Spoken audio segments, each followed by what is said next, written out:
if one was being the most uncharitable one could possibly be, then you could easily say that Battlefield, this episode in particular, is just nonsense. The way that the story moves is just quite weird, and we jump from thing to thing, and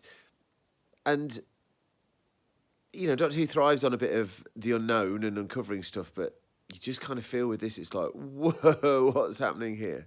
That's if you've been exceptionally uncharitable, because do you remember, surely not that long ago, when we watched Doctor Who, episodes of Doctor Who that were just boring?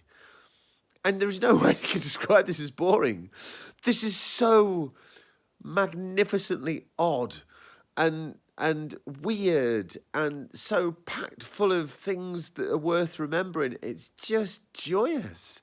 And there's so much I love about this. I love the fact that this Doctor that we've had a number of suggestions of late is a planner, is a schemer, is laying traps and pre-organising things, is pre-planned for himself here. I love that. What a brilliant thing. Of course the Doctor's Merlin. That now goes without saying.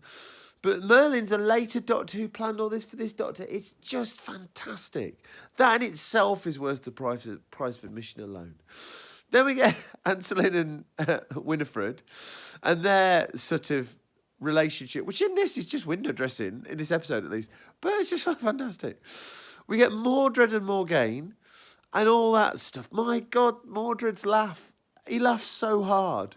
That's surely one of the best evil laughs in Doctor Who ever. And that was just so good. And just Jean Marsh's Morgaine is just so cool.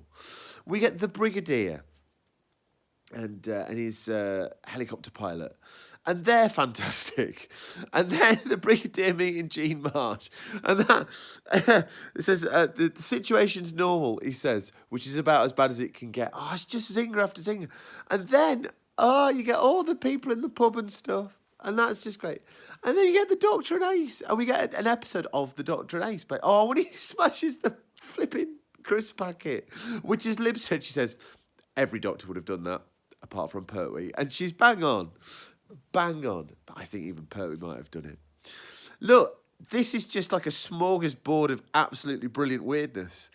And also, if you really want to justify why, because, you know, we're all entitled to our own opinion, why is it that I will let it get away with this? Apart from the fact it's just so ridiculously entertaining, which it really is. But we're dealing with sort of magic and myth and legends now, aren't we? We've made a little shift in the sort of the scaffolding around these episodes. This isn't science fiction right now. Far from it. Not that Doctor Who's ever truly science fiction. He does, he dabbles. But no, this is something quite different. It's heroes and monsters. Not monsters yet, we shall get there. But heroes and knights and ka-ching and all that kind of thing. It's absolutely fantastic. But rooting it all is Sylvester and Ace. I mean, just that moment. There's a moment in this, if you've not seen this, where, spoilers, turn off now. It's not a big thing, but Ace sets some Nitro 9 off. And he says, we've got to talk about acceptable safety standards. It's just so good. So good. Genuinely, not seen this in years, beginning to question why. So good.